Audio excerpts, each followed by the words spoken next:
തിമ്പുവിലേക്കുള്ള ഞങ്ങളുടെ യാത്ര തുടരുകയാണ്. ഇനിയും 4 മണിക്കൂർ നേരത്തെ യാത്രയുണ്ട്. വഴിയിൽ മൂടൽമഞ്ഞ് ഉള്ളതുകൊണ്ട് തന്നെ ഞങ്ങളുടെ ഡ്രൈവർ വളരെ പതുക്കെയാണ് വണ്ടി ഓടിക്കുന്നത്.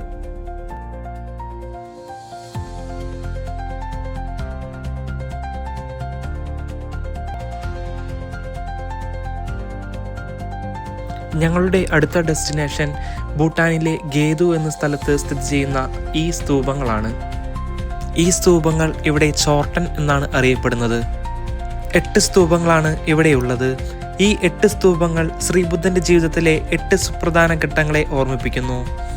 ലുംബിനി അഥവാ ബുദ്ധന്റെ ജനനം, ജ്ഞാനോദയ സ്തൂപം അഥവാ ബോധിഗയ, ധർമ്മചക്ര സ്തൂപം, അത്ഭുത സ്തൂപം, ലബ് സ്തൂപം അഥവാ ദേവലോകത്തു നിന്നുള്ള ഇറക്കം, മൈത്രേയ സ്തൂപം, സമ്പൂർണ്ണ വിജയസ്തൂപം അഥവാ നിർവാണം, മരണം സൂചിപ്പിക്കുന്ന പരിനിർവാണ സ്തൂപം എന്നിവയാണ് ആ 8 സ്തൂപങ്ങൾ.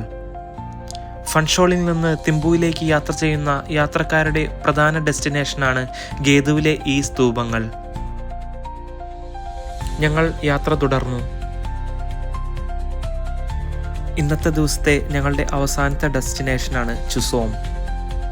ഈ കാണുന്നതാണ് തിമ്പു നഗരത്തിലേക്കുള്ള പ്രധാന കവാടം. തിമ്പു ഗേറ്റ് സ്ഥിതി ചെയ്യുന്നത് ചുസോമിലാണ്.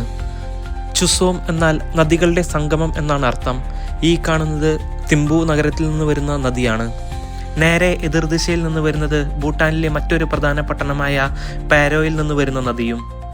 തിമ്പുവിൽ നിന്ന് വരുന്ന നദിയും പാരോയിൽ നിന്ന് വരുന്ന നദിയും സംഗമിക്കുന്ന സ്ഥലമാണ് ചുസോം. പാരോയിൽ നിന്ന് വരുന്ന നദി ഉത്ഭവിക്കുന്നത് ഹിമാലയം പർവ്വതത്തിൽ നിന്നാണ്. ഈ 2 നദികളും ചുസോമിൽ വെച്ച് കൂടിച്ചേർന്ന് വാങ്ചു എന്ന പേരിൽ മറ്റൊരു വലിയൊരു നദിയായി പർവ്വതങ്ങൾക്കിടയിലൂടെ താഴേക്ക് ഒഴുകുന്നു. ഞങ്ങൾ വീണ്ടും യാത്ര തുടർന്നു. റോഡിന് ഇരുവശത്തും വളരെ മനോഹരമായ ഭൂട്ടാനീസ് വീടുകൾ കാണാൻ നമുക്ക് സാധിക്കും. ചില സമയങ്ങളിൽ നമ്മൾ സ്വിറ്റ്സർലൻഡിൽ കൂടിയാണോ യാത്ര ചെയ്യുന്നത് എന്ന് പോലും സംശയം തോന്നിപ്പോകും. അത്രയ്ക്കും മനോഹരമായ സ്ഥലങ്ങൾ. എല്ലാവരും ആകാംക്ഷയിലാണ്. കാരണം ഞങ്ങളെ കാത്ത് ഒരു വ്യക്തി തിമ്പുവിലെ ഹോട്ടലിൽ വെയിറ്റ് ചെയ്യുന്നുണ്ട്. ഇനി ഞങ്ങളുടെ അടുത്ത 3 ദിവസത്തെ യാത്ര അദ്ദേഹത്തിൻ്റെ ഒപ്പമാണ്. ഏകദേശം 6 മണിയോടുകൂടി തിമ്പുവിലെ ഹോട്ടലിൽ ഞങ്ങൾ എത്തിച്ചേർന്നു.